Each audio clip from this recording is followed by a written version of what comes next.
Good morning, everyone. I hope all of you are well today. It's another beautiful day and another day for the Course in Miracles and the lessons. So, today's lesson is lesson 68. Love holds no grievances. You who were created by love like itself, can hold no grievances and know yourself. To hold a grievance is to forget who you are. To hold a grievance is to see yourself as a body. To hold a grievance is to let the ego rule your mind and to condemn the body to death. Perhaps you do not yet fully realize just what holding grievances does to your mind. It seems to split you off from your source and make you like him. It makes you believe that he is like what you think you have become, for no one can conceive of his creator as unlike himself. Shut off from yourself, which remains aware of its likeness to its creator, yourself seems to sleep, while the part of your mind that weaves illusions in its sleep appears to be awake. Can all this arise from holding grievances? Oh yes, for he who holds grievances denies he was created by love, and his creator has become fearful to him in his dream of hate. Who can dream of hatred and not fear God? It is as sure that those who hold grievances will define God in their own image, as it is certain that God created them like himself and defined them as part of him. It is sure that those who hold grievances will suffer guilt, as it is certain that those who forgive will find peace. It is sure that those who hold grievances will forget who they are, as it is certain that those who forgive will remember.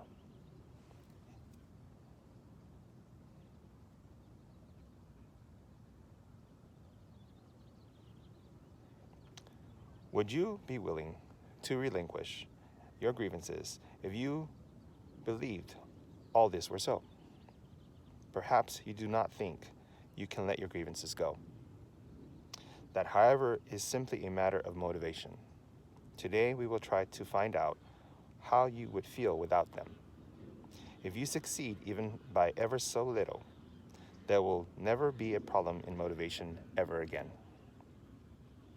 Begin today's extended practice periods by searching your mind for those against whom you hold grievances and who you regard have major grievances against. Some of these will be quite easy to find. Then think of the seemingly minor grievances you hold against those you like and even love. It will quickly become apparent there is no one against whom you do not cherish grievances of some sort. This has left you alone in all the universe in your perception of yourself. Excuse me. Determined now to see all these people as friends, say to them all, thinking of each one in turn as you do so. This is what you should think. I would see you as my friend, that I may remember you are part of me and come to know myself. Then spend the remainder of the practice periods trying to think of yourself as completely at peace with everyone and everything, safe in the world that protects you and loves you, and that you love in return. Try to feel safety surrounding you. Hover over your you and holding you up. Try to believe, however briefly, that nothing can harm you in any way. At the end of the practice period, tell yourself, love holds no grievances. When I let all my grievances go, I will know I am perfectly safe. The short practice period should include a quick application of today's idea in this form. Whenever any thought of grievances arises against anyone, physically present or not, say, love holds no grievances. Let me not betray myself. In addition, repeat the idea several times an hour in this form. Love holds no grievances. I would wake myself by laying all my grievances aside and awakening in him. Okay, so today's idea is all about grievances. So the very first thing that I did when I read this lesson today was to ask myself, well, what does grievances really mean? So I looked it up, and here are the definitions. Grievances. A real or imagined wrong or other cause for complaint or protest, especially unfair treatment. Okay, so here's a different variation. An official statement of a complaint over something believed to be wrong or unfair. And another one is a feeling of resentment over something believed to be wrong or unfair. Okay, and I found something really interesting about just the definition itself. In every single instance that I just read, one said imagined, the other one said believed. Both the other two said believed. So one was an imagined wrongdoing, and the other one was a believed wrongdoing. So I found that very interesting, because both leave you thinking that it's your interpretation of something. It's what you imagined or what you believed. Not necessarily what the truth is. It's just what you believe or what you imagined. So I thought that was really interesting. So let's go ahead and go into what the lesson for today was. It's love holds no grievances. So if it's an imagined or believed idea or thing that you are holding against someone, the grievance per se, then it's a choice that you could do to your thinking to get rid of. And in reality, true reality, there's nothing to hold against anyone, because you can't be wronged. Nothing can be done to you. You don't change when people do things to you.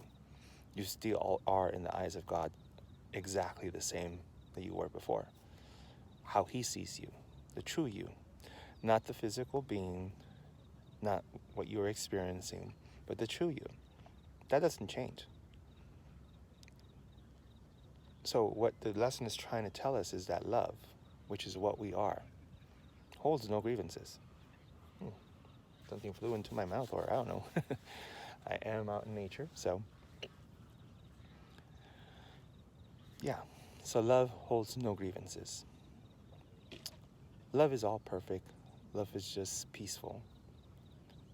So it doesn't necessarily feel attacked by anything. It doesn't imagine anything other than what is true. It only knows truth. So when you feel that someone or something has happened to you, the grievance, you have to understand that that's not real. It's just an illusion. You're still the same. You're still whole. You're still complete. You're still loved. You're still peaceful. It's only you who believe or imagine that something has happened to you, that you have changed because of whatever the situation or the experience that you had caused you to believe differently. But that's the key right there. It caused you to believe differently, which bottles down to that it's still a choice. You can choose how you experience things, how you take things. Those are your choices. And it's just it's just a matter of turning on that switch and saying, I'm going to interpret this as love. You don't need to interpret it as something negative that is being done to you. You can just interpret it as love. So let's take, for example, if someone did you wrong, you can interpret that as, oh, I was wronged, and that would just lead you to feel sad about yourself and about them, and it would lead you to judge, why did they do that? Why did they do this? Instead, you can look at this and say, what is that individual really doing? It's a call for love. There's something inside them that is not letting them feel connected to God, and they feel like they have to do something in return to the individual that wronged them in their point of view. Because it's all belief systems here. It's all what one person believes and another person believes. They're all not focusing on God or the truth. They're focusing on the ego. So you being a spiritual being that is getting connected to God will realize that and look at them and see them for who they truly are. Look past that facade of human being experience and look at them as the beautiful, whole, and complete being that they truly are. And forgive them and love them. And in doing so, you're allowing them to reconnect to themselves and realize, wait a minute, I'm not having this experience. I'm believing I'm having this experience of that grievance that was committed or that was caused, or however you want to say it. But you have a choice. You could see this one way or another. You can see it through the eyes of the ego, or you can see it through the eyes of God. It's all your choice. So today's practice periods. Here we go. So there's a long practice period where they're asking you to focus on the idea, look and think of individuals or people that you have believed had caused you grievances. And to say, I would see you as my friend, that I may remember you are part of me and come to know myself. And then you think of that person for a while, and then after a while, you tell yourself after the end of the period, love holds no grievances. When I let my grievances go, I will know I am perfectly safe. So just do that for a little bit, maybe 10 to 15 minutes. Think of individuals, say these words, and at the end of it, repeat that. Love holds no grievances. When I let go of my grievances, I will know that I am perfectly safe. Do that at least once today for 10 to 15 minutes, thinking of different individuals or just that one person that really you feel has done a really big grievance against you. Okay, and then it says, for the shorter practice spirits, use the same idea and repeat it several times throughout the day. Love holds no grievances. Let me not betray myself. And in addition, keep repeating it several times an hour. Love holds no grievances. I will wake to myself by laying all my grievances aside and waking in Him. Someone's gonna... So anyways, have a wonderful day, and I will see you again tomorrow.